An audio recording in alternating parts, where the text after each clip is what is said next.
அன்பு கொண்ட சகோதரி சகோதரிகளே மற்றும் என் கட்சியை சேர்ந்தவர்கள் உங்கள் அனைவருக்கும் மேடையில் விட்டிருக்கும் அனைவருக்கும் நன்றிகளை வணக்கம் தெரிவித்துக் கொள்கிறேன். ஈத் முபாரக் அப்படின்னா ரம்ஜான். இது நபிகளின் தியாக திருநாள் பக்ரீத். இவர் சொன்னபடி ஷெரீப் சார் சொன்னார் 2005 கஞ்சி குடிக்க வருங்கள். என்னவும் நான் அதைத்தான் செஞ்சுக்கிட்டு இருக்கேன் ஆபீஸ். இன்னைக்கு இல்லை என்னைக்குமே நான் செய்வேன். உங்களுடைய ஆசையும் தொண்டரோட ஆசையும் மக்களோட ஆசை இருக்கும்போது நான் நிச்சயமாக அந்த தெய்வத்தோட ஆசை இருக்கிறவருக்கு நிச்சயமாக அதை செய்வேன், செய்து கொண்டே இருப்பேன். இன்னைக்கு தியாக திருநாள் பக்ரீத். குர்பானி கொடுத்து நீங்க மட்டன் கொடுக்கணும். இதை நான் செய்வேன். குர்பானி கொடுத்து இப்ப சொன்னாரு. ஏன்னா நான் கதையை அதிக நேரம் சொல்லணுங்கிறத கதையை ஜாகிரும் சொல்லிட்டார், அண்ணனும் சொல்லிட்டான். ஆக நான் சொல்லணுங்கிற அவசியம் கிடையாது. ஏன் என்னையா அப்படின்னா உண்மை இதுதான்.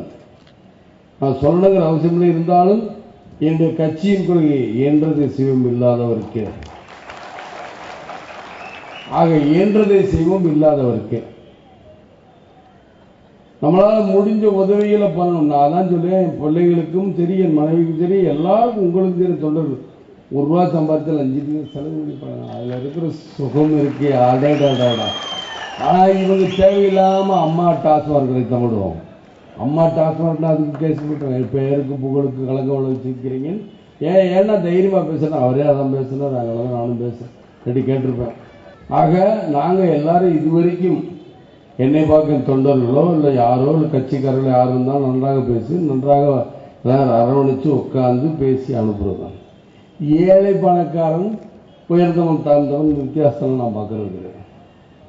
இன்னைக்கு ஒரு சாதாரண தொண்டர் கூட மாவட்ட செயலரோ இல்லை மாநிலத்தின் தலைவராவாங்க. யாரும் இதனாலும் நடக்கும்.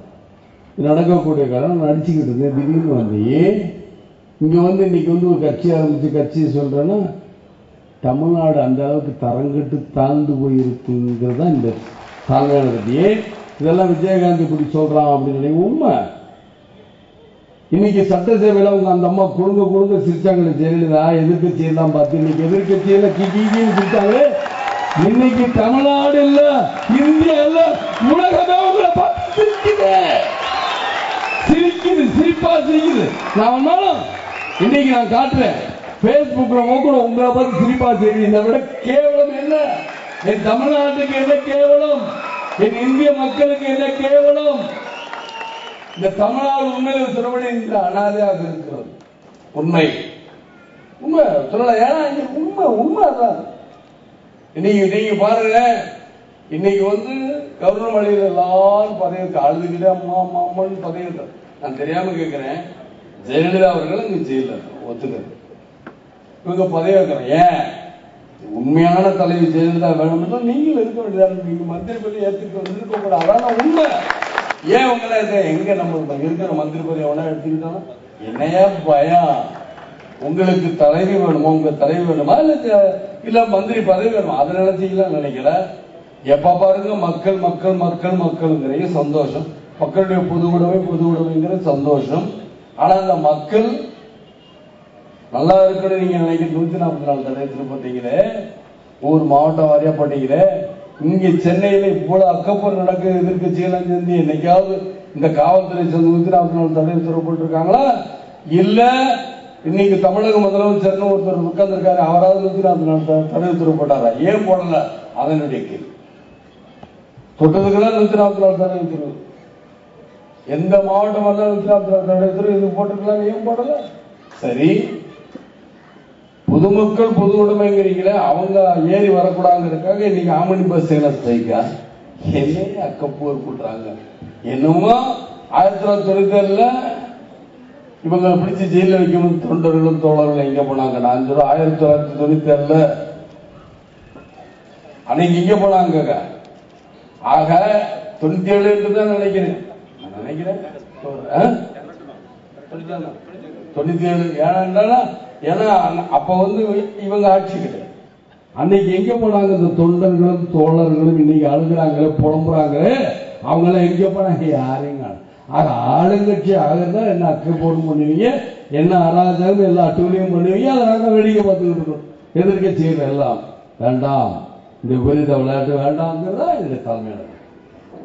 எல்லாரும் என்ன நினைக்கிறாங்க, 7ஆம் தேதி சுதந்திரணும், 6ஆம் தேதி கிளம்பி 7ஆம் தேதி மேட்ச். அவங்களும் வேலைக்கு போறவங்க ஒரே ரெஸ்ட் எடுத்துட்டு மறுநாள் குடும்பத்தோடு எடுத்துட்டு இல்லை சொந்த ஊருக்கு, அவங்க சொந்த ஊருக்கு போயிட்டு மறுநாள் வேலைக்கு நாளைக்கு போகலாம் தான்.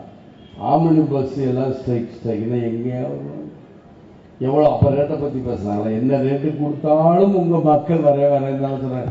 மக்களோட பொதுக்கூட்டம் யார் அடித்தாலும் சரி, யார் பறிச்சாலும் சரி, இந்த விஜயகாந்த் பார்த்துக்கிட்டு சும்மா இருக்கவும் மாட்டேன், சும்மா விடவும் மாட்டேன். ஏன்னு சொல்றேன்னா என்னால் பொறுக்க முடியல. உண்மை என்ன அடக்கிட்டு இருக்கேன். கட்சி தொண்டருக்கு தோணுது வேண்டாம் வேண்டாம், பொறுமை கருதுடா, பொறுமை இந்த விஜயகாந்த்கிட்ட எதிர்பார்க்க. ஏன்னா எனக்கு வந்து மடியில கனம் இருந்தாலும் வழியில பயம் இருக்கும். எனக்கு மடியில கனம் வழியில பயம் இல்லை.